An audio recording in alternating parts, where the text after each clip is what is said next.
They tried again. On this episode of Forge and Anvil, I will be joined by Cjay Engel to discuss everything that we know about the second Trump assassination attempt. All this and more, so stick around. Welcome to Forge and Anvil, where we hammer out uncomfortable conversations to sharpen ourselves for the cultural, political, and spiritual war that we are living in.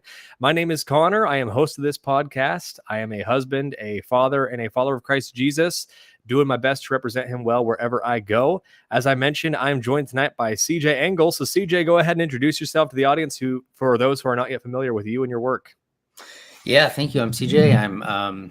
I am also a father and a Christian and all those great things. I have a business and I'm active online, and I've got a bunch of friends in the same circles, and so we have a lot of fun together. But I guess people mostly know me from my online work, but I also have a life offline, and I have a business and all that stuff too. So it's a crazy world we're living in, and it's a fun time to be alive. And I'm excited to be part of it all. It can be really there's a lot to overcome, it feels like. But like one of the best things about being alive right now is all the people that we can meet and go along with. So that's what I'm doing here. Just keeping the conversations going. Yeah, I couldn't agree more. Before we get started, for you listeners, feel free to check out my Substack, forgeandanvil.substack.com.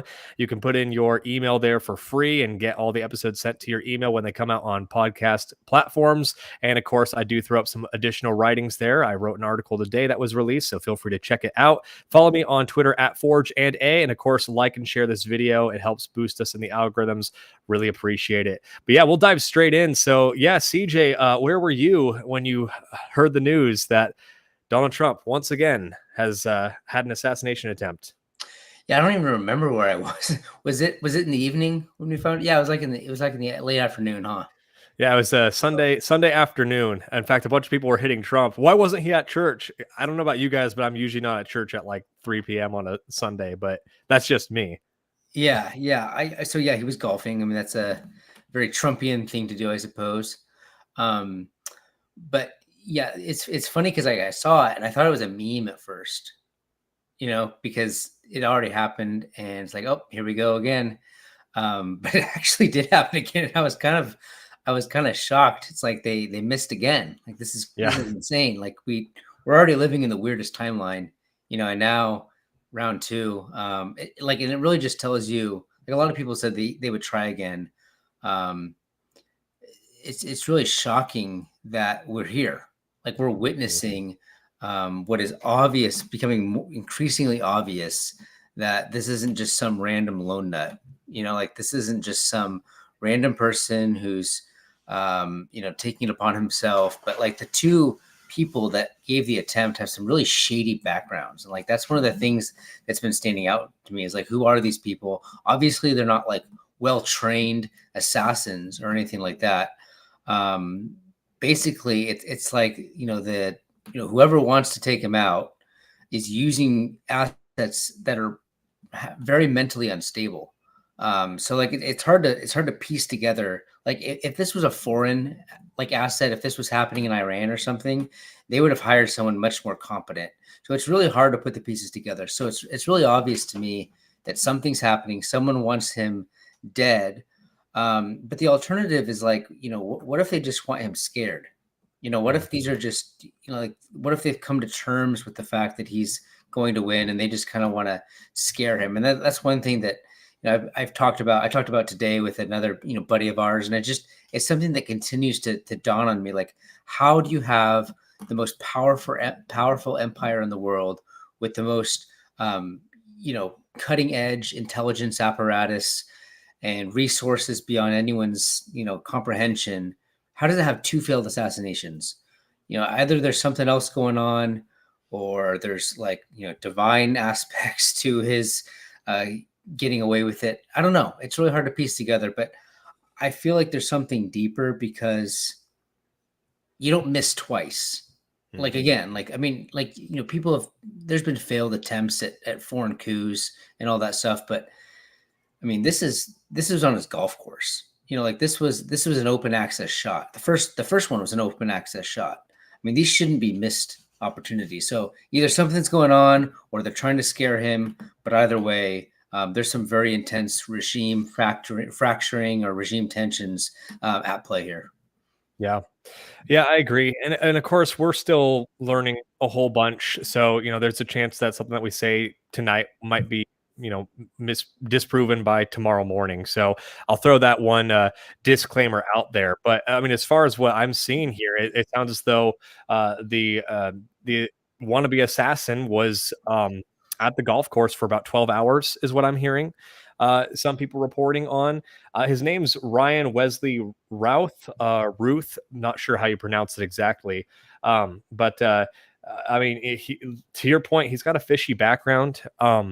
I didn't verify this, but I had heard that he appeared in a BlackRock commercial with the first attempted assassin. From Pennsylvania. So I don't know how accurate that is, but I do know that so far we have found out it's been proven that this man, Ryan Ruth, has recently voted in a Democrat primary as recent as March 2024. So that was this year's Democratic primary. Despite people trying to say that he was an independent, you don't exactly vote in primaries if you're an independent voter. And then he has donated to Act Blue both in 2019 and 2022. For those who do not know, Act Blue is a Democrat PAC. It is, if you're donating to Act Blue, you're 100% donating to Democrat candidates getting elected across the country. So this was not a independent individual. I mean, I'm pretty right wing. I don't even know if I've ever made a political donation yet. I genuinely can't remember. And there's a lot of reasons for that. Mostly, I don't trust campaigns with my money. But to see this guy have a record like that, of course, is naturally going to lead so many individuals just to talk about the partisanship of it all. And I think that obviously this guy was partisan, but yeah, it'll just be interesting as we find out more. Well, I mean, the thing that's more interesting than, I mean, yeah, that's obviously all true, but like the thing that's more interesting to me is that he seems to have been involved in like some rabble rousing within Ukraine and Iran, and like he was on the ground in these places, offering his services to put people in contact with others, to implement various tactics and strategy related to conflicts in the Eastern Europe and in the Middle East. So it's really shady because like you can become radicalized and donate to Act Blue or Antifa or BLM or any of these other places. That's one thing, and that would be problematic on its own. But the fact that not just anybody can go over there and voice themselves to specific people urging for certain tactics to be implemented and to put into play, like that's the stuff that's more interesting to me. And again, like that's why I say things like deep state asset, CIA asset. Obviously they've known about him. I mean, that's sort of par for the course. Like he's been on their radar, like that's the new thing. It's, tell me something else I don't know. But like, it's not just that he's been on their radar as sort of a potential bad person, but he's also been involved and outspoken about his own involvement in whatever shenanigans they have going on at any given time in Eastern Europe. So that to me is the thing to watch. Like who is this guy? I hope that DeSantis can get involved and shed some state level resources on this. I would trust them a lot more than him being in federal grasp. For sure. Obviously, they already have them. I think their feds already have them. But like, I hope that there can be some sort of independent state level, investigation, because I think there's a lot more to this guy than meets the eye, and there's a lot more to his involvement in politics than just donations to the Democrats. Yeah, and Florida Voice did announce, DeSantis saying that they are going to be providing their own state-run investigation. So we do have that to look forward to. I think it's a brilliant move on part of DeSantis because we need clarity. We need a voice that we can trust. And, I really do think that DeSantis has earned a lot of trust. The primaries were ugly, but I think most people still know that at the end of the day, DeSantis is a true guy.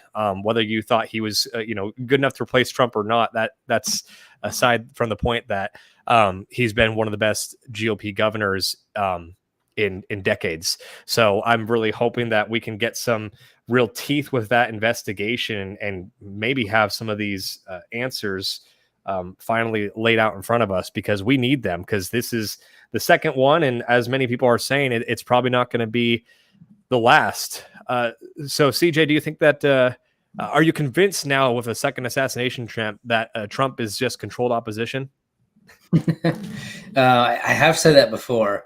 I mean, so in some senses, he still could be. Like, again, they've missed twice. And I'm not saying the whole thing's an op or anything like that. Like, I think there are people that want to kill him. I think that the best explanation for this is this is a regime war. This is a proxy war for regime interests, intelligent, deep state interests.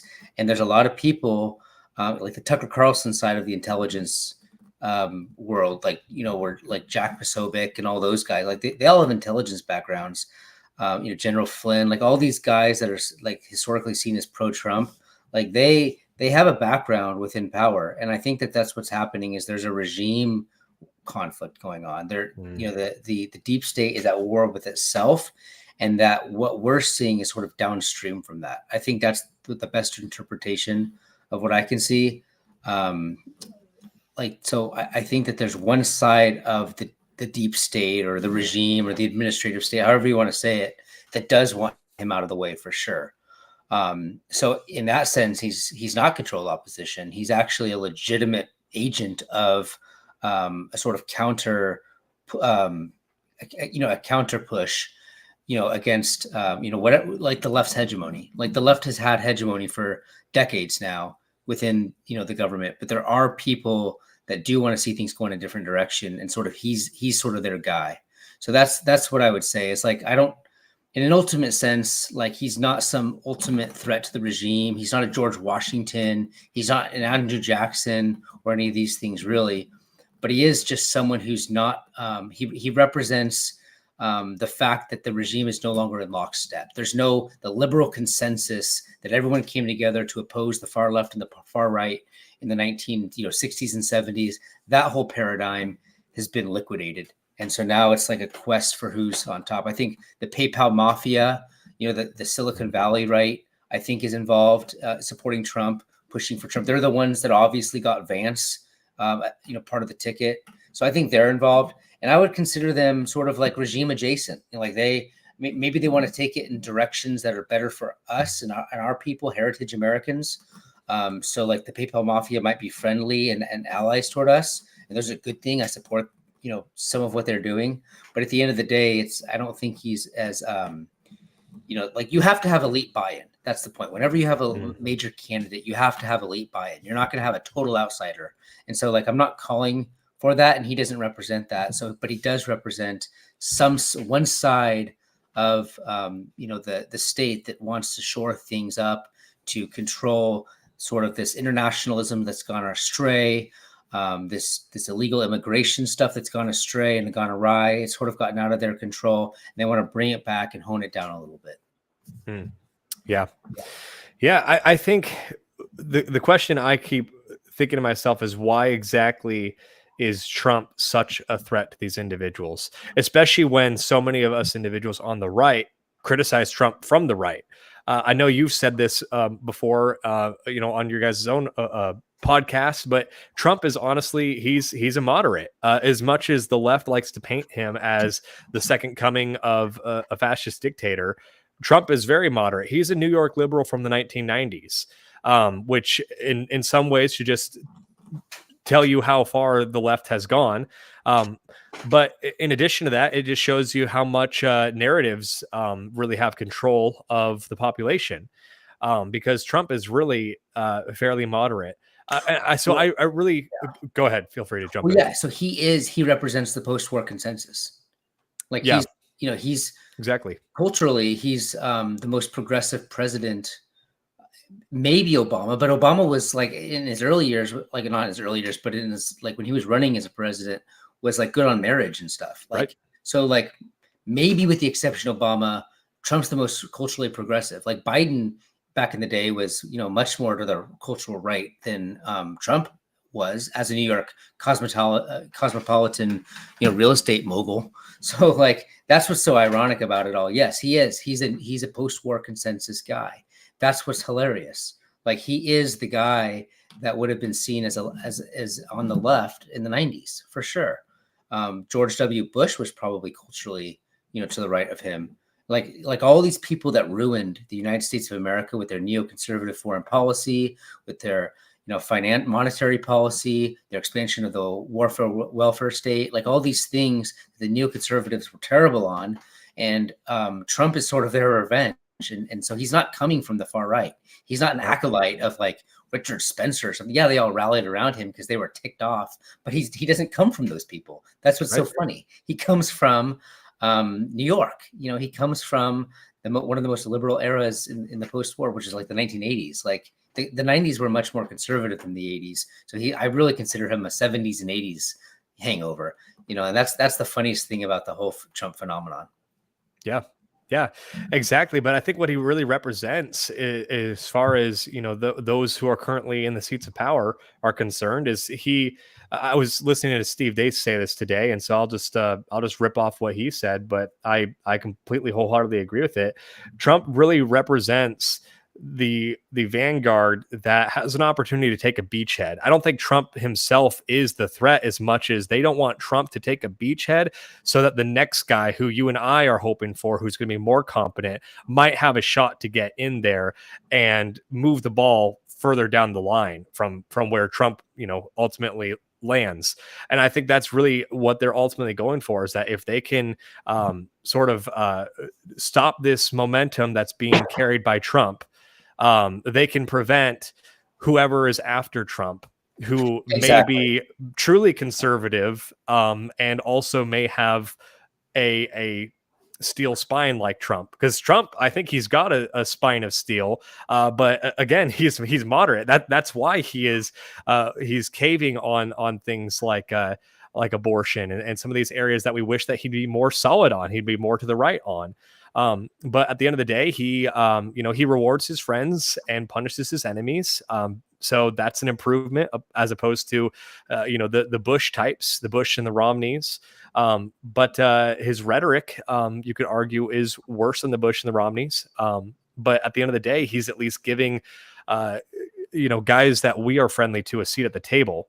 We've never been driving the bus, but we have at least been, on the bus in the Trump movement. Well, I think that's right. I think the reason they hate Trump and they want him out of the way ultimately is like they've gone so far in making enemies. Like he's the enemy of everybody. Everyone's jumped against him. And so now, therefore, what other friends does he have? Well, he's friends with our guys. We're the only ones left. And so that's what they fear, is that like Trump is sort of a proxy or a catalyst for people who are much more, like theoretically sound, have a better grasp of history, have a better grasp of the meaning of the post-war era. But he's also exposed the fact that the current left is actually, like when we say the post-war consensus is falling apart, what we mean is that, yes, he represents it, but the left that's currently in power no longer does. Mm-hmm. They're no longer interested in, all the promises and like all this grand rhetoric and phraseology that sort of defined, the post-war era. We defeated Hitler and we defeated, communism and Mussolini and fascism. We defeated all that. And we have, the moral right to basically run the world. He still thinks in that way. They don't. They want to run the world in their own way. It's very demonic. It's very Jacobin. They want to shut people off from their history. They want to tear down our traditions. They want to undermine our customs. They want to mock and deride all of our social mores and norms and all the things that we love and hold dear. And they've sort of, what Trump's done is he's exposed that plan, that the left is no longer interested in the post-war consensus. And so that's where we're at. We're at this interesting state where he represents the post-war consensus in a world where you need a new right to actually be willing to confront this revolutionary left. And so that's what they fear. They fear the fact that he's actually has no allies that are liberals anymore, but he's actually has allies that are on the actual real right that historically has been pushed aside in America. There hasn't really been a right wing in America since the 1930s or 1940s.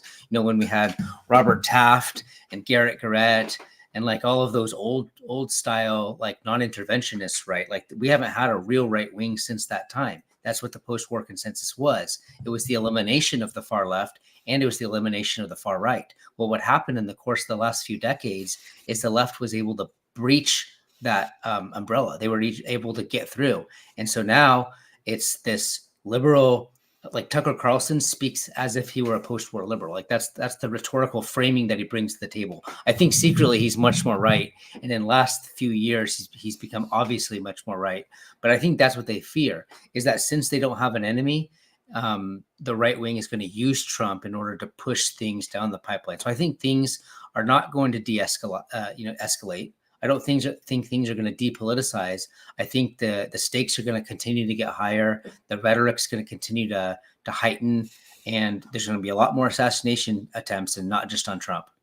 Yeah, and I'm praying you're wrong about that, but I also understand why you see it that way. I think what's interesting to me, and you said this about the real right. There's always vanguards to every political movement, and the left has never canceled their vanguard. And that's exactly why the left is so far to the left as they are now, because so many of these individuals that were considered the radicals of the party are now the mainstream of the party. Bernie Sanders was considered the far left radical, and now Kamala, her voting record is more to the left than Bernie Sanders. Well, when she was a senator. Yeah, I mean, Bernie Sanders has like remnants of the old style socialism to him. So he's like critical of, or he used to be, but he's like critical of things like immigration because it's bad for the working class and stuff like. So he's got some of those those things are no longer in vogue, right? This new left is much more vicious, and they're much more intent on destroying everything, not just defending the little guy or whatever, So right. They are destructive in a way that I don't think Bernie Sanders can be. He's deluded and he's sort of insane, but I don't think he's as like self-consciously nihilistic as the new this present left. Right. And to my point, I consider myself to be fairly moderate. I've obviously been moving rightward as a result of having these conversations and just doing my own reading and trying to grow, in my own knowledge of history. But I at least recognize very early on the need for people to my right. When every institution is ran at least moderately to the left, if not hard left, we need more individuals on the right in order to sort of pull us back to center mass. Yet the right is full of gatekeepers that only want you to move so far. CNN is the news outlet that tells you what you're supposed to believe, but Fox News is the news outlet that tells you what you're allowed to believe. And as a result, the right constantly cancels out their farthest right wing vanguard. So why do you think that is, CJ? And what can that vanguard do to be more effective going forward as we continue to see these stakes being raised? And obviously our runway is getting real short. Yeah, I think, like if you're asking me like why did they work so hard to undermine the right wing in America? I think it's because like they saw themselves as sort of the inheritors of history, and they saw liberalism as like the last stage of man. And so anyone that would challenge it from either the left or the right was seen as someone that basically was on the wrong side of history. And so like they recognize the fact, like they speak in terms of like democracy should have open access to anybody who wants to run, and like any idea should have a level spot on the playing field, and that everything should be up for debate. Well, like what was obvious is that any society that tries to run like that is going to be undermined by those that don't actually believe it. Like liberalism can't actually function like that, because if you leave it open, you invite in the enemies of that open society, and then they close it. Like that's the story of anyone that tries to be too liberal. You're going to find that immediately. This was, there are a lot of political scientists and the 30s and 40s that were critiquing German liberalism like this. Like, so like in the interwar period, Germany had this constitution that basically said anyone could have a playing field. And people said, look, you're going to get some insane right-wing nut to take power if you don't have some sort of boundary on this, or you're going to get a communist. Well, what happened? Hitler happened. Like, so like any society that operates like this, that opens it up to anybody to come in without any boundaries, they're susceptible to those types of takeovers. And so I think at the end of the day, that's always the failure of liberalism. So then what do? Well, you have to set boundaries. So who sets the boundaries? Well, the elite do. And so who's the elite? And so like when you look at who the elite that started to formulate this post-war consensus, you realize that like a lot of them, came from a background and had objectives and agendas that were very much at odds with, the Western historical political tradition. And so the reason why they shut down the right was because it threatened the way that they wanted to take the world. They wanted to run this massive administrative state, this massive, nexus of bureaucracies that could basically administer freedom to people, that could basically administer the good society to people, and basically oversee and manage the new world. Like that's what they saw themselves as doing. And so the left opposed that for their own communistic reasons. The American right opposed that for constitutional reasons relating to individual freedom, reasons relating to, regionalism in the United States, and just our own, character and customs and all those things. But they needed to take care of those things that threatened their own plan and their own vision. So liberalism morphed into this like machine, this administrative machine. And so I think that's why they shut down the right, is because anyone that's going to threaten, and so that's the irony of it all, is they had to become super anti-liberal, super illiberal in order to pursue their liberal dreams. And so like they could never do that. So like, what do we do now? I think what's happening is all of their delusions of grandeur are being liquidated. They're being shown that it was all just like, it's sort of like, the wise, teachings of like C.S. Lewis about like the hegemonic pursuit of man, and the hubris that he pursues is eventually going to fold in on him, and I think that the right needs to lean into that momentum. We need to lean into, local and state level issues and recognize the fact that the mass populace, the core of American society, is very much the enemy of the regime, and the regime is the enemy of them, and work on that and sort of tease that out a little bit, and just, live the good life and have families and do all the things that they hate us to do. Those are the things that will continue to, undermine the stability of the regime. Yeah, I agree. Now, I'm not always in the prediction business, but I am curious. I've been thinking about this the last couple of days. It seems as though no one knows what's going to happen with this election. Obviously, right now we're hearing talks of World War III. I mean, we've been hearing talks about World War III ever since Russia and Ukraine really kicked off at the near beginning of Biden's term. But things are beginning to escalate even further once more. So really, no one has any idea what's going on in the next few months, and we're in for a whirlwind. Yeah. But I am curious. This is a question I've been asking myself. If Trump loses in November and Kamala is able to take the White House and things continue on according to the plans of the left, what do you think is going to take place in the Republican Party after a Trump loss? Because I'm immediately thinking the knives are going to be out for Trump and his movement. Mm-hmm. So the question will then be, what becomes the Republican Party? Because I think a lot of the neocons no longer have a seat at the table, at least maybe not some of the worst offenders. But of course, we have many individuals that we constantly decry as rhinos. So I'd love to hear your thoughts, and we can kind of pull on this thread for a bit. Yeah, I mean, that's a good general question of what happens to each party in the case of the opponent winning, right? Like that's something that's really interesting. But you asked me specifically about the Republican Party. I think the general reaction of the regime or whatever is going to be, this can never happen again. We cannot get this close to our own demise. This is not appropriate for our pursuit of power or whatever. So I think that there's going to be sort of a top-down pressure on state level governors, representatives, senators at every level, anyone who supported Trump, it's going to get really they're going to get challenged at every level of office, like every governor, DeSantis, Kristi Noem, like who's been sort of a moderate, whatever, but she's always stuck by Trump. Like, but anybody who's a Trump loyalist is going to get crushed. And but at the same time, the Republican base is going to give them the Pence treatment. They're never going to trust anybody again. They're not going to, like the things that people say and like on the ground, forgotten Americans think about, Brian Kemp or Mike Pence. They're going to think about the entire GOP. And so I see it really, it's like I have mixed feelings. Like on one hand, yeah, it could get crushed into oblivion and it could like never see the light of day again just because they have no interest in voting for it.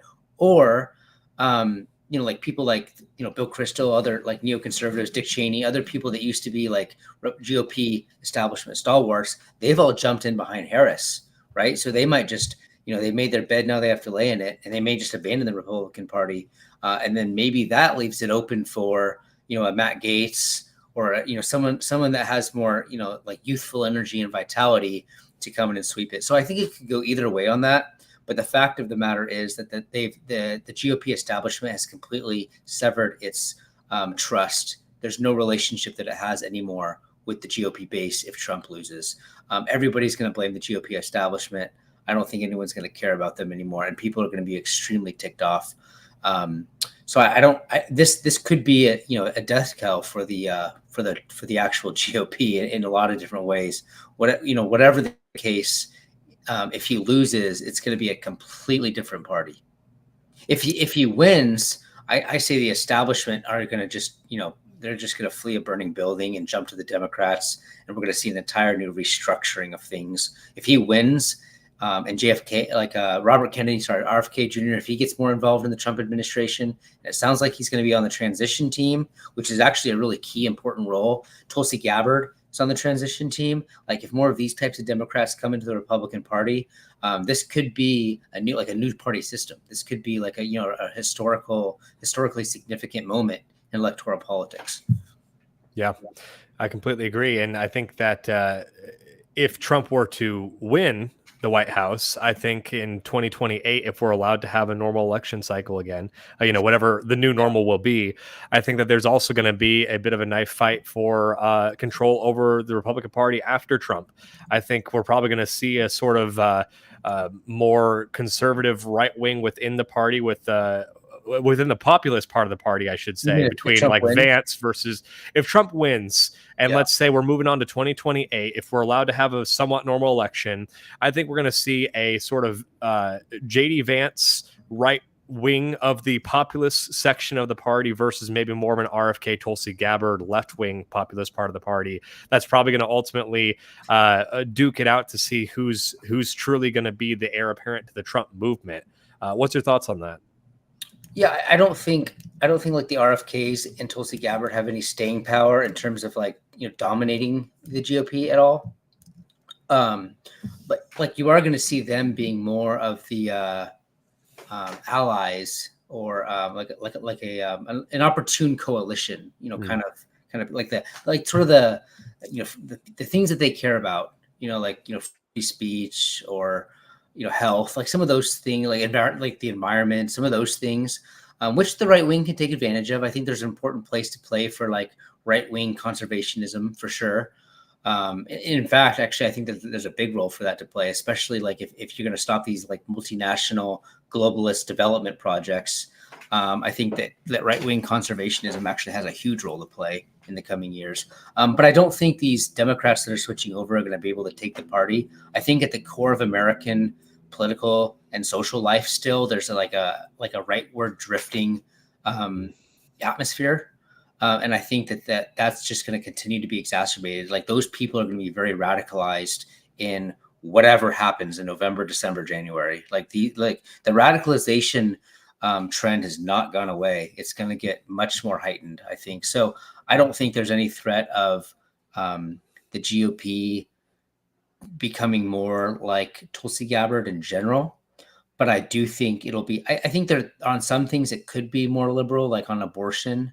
I think that could be something it's more liberal on. It's definitely going to be more of an old school conservatism when it comes to foreign policy. I think most of the American right now is sick of the wars, and they also recognize that warfare is actually a progressive agenda, not a conservative one. We were kind of lied to during the Bush administration, the Bush years. That war, like a warfare state is some sort of conservative thing. It's not. It's a progressive agenda. So I think that those things can kind of come into play. But I think at the very base of the new GOP, it's going to be much more reactionary, or at least tend in that direction, especially on things like immigration. Like, we're going to have racial conflict and racial tensions, like whether we want it or not. That's coming down the pipeline. I don't know exactly the best way to deal with it, but it's going to be nasty. And I think that the GOP is going to be on the front end of that. And it might even turn into that, just because that's the way the Democrats want to make it. Like, they want to make all the immigration stuff purely about white supremacy, or, they're going to use words like Nazism, all those things you expect them to use. And the GOP, I think, is going to learn just to ignore it. You have to ignore the labels if you're going to do what's right for your country. Yeah. Yeah. And you've talked a lot about Heritage America, and, Heritage America, of course, you've done a thorough job of discussing that concept, but it's not color based. I think that you would probably agree that Clarence Thomas is a heritage American, but of course they're naturally going to make it all about race, when in reality we're truly just wanting to talk about those who are already a part of our country. Ultimately, we just want to see the ideas that our founding fathers set up continue. Well, yeah, I think the biggest thing about like Heritage America is, I think the biggest thing is not race. But I think what it is a shared experience. And when you bring in tons of foreigners in 2024, that's what you're lacking, is the shared experience. Now, there's racial correlations, like historically in America, it was like 85%, white European, origin. And I think that the Anglo experience in particular sort of set the tone for things. It set the vision. Like, it was mostly like their priorities, the things that they were confronting in relation to France and Parliament and the King in England. Like, it was those things that really set the tone and sort of set the context. It set the institutional parameters. All those things come out of the Anglo experience, and then like you sort of permeate like a ripple effect out from there. So you have like the Scotch Irish and others coming in, so who you didn't necessarily get along with the Anglos, but at least they had some sort of shared experience. And like the further out you get, the less of a shared experience you get. Now, like when it comes to like Africans, there's no natural shared experience that's obvious until you realize that like there were a tiny bit of them that were here for slavery. And so like we had to work that out as a people. What did that look like? A lot of it was very nasty, and some of it was beautiful, like Booker T. Washington, like his ability to overcome the past and come into play and participate in society. Those things are they're very moving. They're very moving stories, but you have a shared experience. You have the struggle, the conflict, the strife, the hatred, and then, the overcoming of it all. But you don't have that when you force multinational companies and NGOs and charities and religious entities, when they're actually facilitating and making tons of money on bringing in foreign peoples, just artificially dumping them there, creating conflict, lowering the trust dynamics of a society and a community. That has nothing to do with the shared stuff. So like when I talk about Heritage America, there are certainly like racial correlations, like ethnic correlations, but I'm not a racial essentialist, because I don't like need a DNA test to say you're in this category and you're in this category. But there's a general ethos of things. And I think that that's important, because it helps us define who we are as a people. And if you can't define who you are as a people, you as a people don't exist, and you as a nation don't exist. And that's the number one thing that these internationalists, it's a collection of ideologues and billionaires and very nefarious agents that they all have in common, which is to undermine any claim that we have to a common past. So yeah, Heritage America does have some ethnic aspect to it. Like no one's going to deny the fact that Europeans made up 80 to 85% of the American people from the founding to like the 1950s, 1960s. No one's going to deny that. Like, that's just part of our story. Like, we're connected to Western European history for sure. But Heritage America is all about, how we worked together with some minorities on the margins. There were Mexicans in the West, and then there were the blacks in the South, and they're part of the story too, part of the mosaic. They're just a lesser part. They're on the periphery. Right. Yeah, and I think it's beautiful to frame it in that way of a shared history and a shared experience. And obviously we see with Springfield, Ohio, that when you just drop 20,000 Haitians on a town of 60,000 people, that's not, we're not going to see assimilation happen overnight. And obviously we're seeing that all across the country. You're in the great state of Tennessee now, as am I. And I'm seeing news stories nearly every day now of illegal immigrants involved in some form of violent crime or sexual crimes. That continues to reoccur. It's been growing in occurrence here in the state of Tennessee. And so obviously it's not a hateful thing. Is just ultimately boils down to, if these individuals are coming to commit crime and they're not coming to assimilate, they're coming to scorn that shared experience, then they shouldn't be here. Yeah. And just another thing too, like, the crime is very important, because like the types of people that they're bringing in obviously are not the successful businessmen of these areas. They have no interest in coming here, or whatever. But there's an entirely different culture at play here. Like, that's the thing. Right. So you can't just bring in very successful people from India or whatever. You're still going to upset the cultural balance. In fact, what you're going to do is you're going to basically tick off forgotten Americans, heritage Americans. Like, I think that there needs to be more of an impulse to say, look, these heritage Americans have been completely neglected. Their jobs have been taken from them. They're dealing with poisons in their food that's making them very obese, like they're very unhealthy. Like, the state of heritage America is not very good. Like, when I say that, like, I'm pro heritage America, that's not a statement of like white supremacy, because I literally think they're in a spot where they need help. Our people need help. They're Right. not in a good state. Like, everyone recognizes the fact that the America of the 1950s, which was in a much better state, mentally, educationally, spiritually, morally, psychologically, physically, all of these aspects of like humanity, heritage America is in dire straits. But our mentality needs to not be, let's just replace them. Like, if my iPhone breaks, I just go get a new iPhone. That's not what people are for. I think that there needs to be an ethos on the American right that says, what can we do to pick up our own people? We're not going to we don't need to import better workers. We need to retrain our own. Like, if your son's failing in school, you don't go adopt better kids.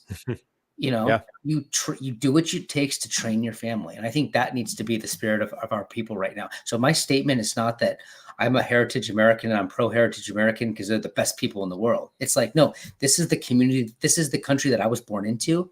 And I have obligations to those people, regardless of how far they have been pressed down by the elite in the West. No matter how hard that they have been physically suppressed, they have been emotionally torn apart, they have been spiritually bankrupt. They need our help. They don't need to be replaced. We don't need to bring in better workers so that the GDP line can grow up. We need to say, yes, we might have to suffer economically and materially in order to invest in our people, and that's worth it, because that's the duty of any man to his country. Yeah. I completely agree. I know that someone out there is going to have a fit that you said that we were better off in the 1950s, because they're immediately going to bring up the fact that Jim Crow laws were still on the books and things of that nature. And so I just want to quickly kind of throw out here that, you can even look back at that era, and even with Black Americans, and you can see that Black America was in a better state in spite of Jim Crow. Like, we're not advocating for those for discriminatory laws to be brought back. What we're advocating for is repealing some of the things that destroyed the Black family. in America, because in spite of some discriminatory laws on the books, the average income of Black America, I believe they were actually in the 1950s. By that period, I believe they're starting to outpace white America. And there was a thriving culture there. And of course, I would say that's all in spite of the discrimination. But there something went wrong along the way in our desire to right the wrongs of the past. We now see that Black Americans are in a rough shape overall. Obviously, there's exceptions to every rule, but I just thought I'd throw that out there because I know that somebody is immediately gonna clip that and advocate that say that we are advocating to go back to the 1950s, and that's not what we're advocating for. We're trying to say the healthy aspects of the 1950s. How can we bring those back? And how can we actually acknowledge the fact that so many of our countrymen are forgotten? How can we make sure that they're no longer forgotten, but they are given an opportunity to sort of come back into the fold? Yeah. Well, it also makes no sense to say that, that we can't describe the 1950s as a place that was good for most Americans, which it was. It was good for most Americans, and there are always exceptions in every system.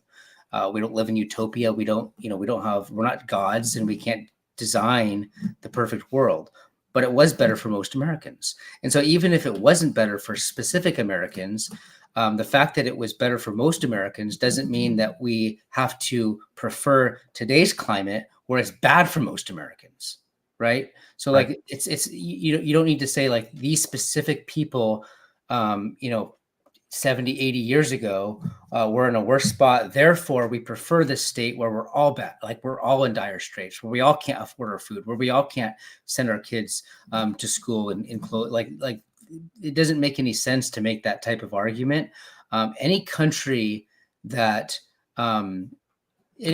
provides for its people, the majority of its people, a good life is a good country, and it's not because of any flaws, but it's despite of them. And so like I do stand with the general ethos of the 1950s. I do stand with I don't have to endorse any blemishes, just like I don't have to, like, there's no perfection. It doesn't make sense to only appreciate those things that are perfect. I don't believe in that type of approach to politics and society at all. I don't believe in it. I don't believe that we can say that there's never been any good life, never been any good society, and never been any good political order. I don't think we have to approach the world in that way. Yeah, I completely agree, and I think that that's wise to clarify that aspect of the conversation.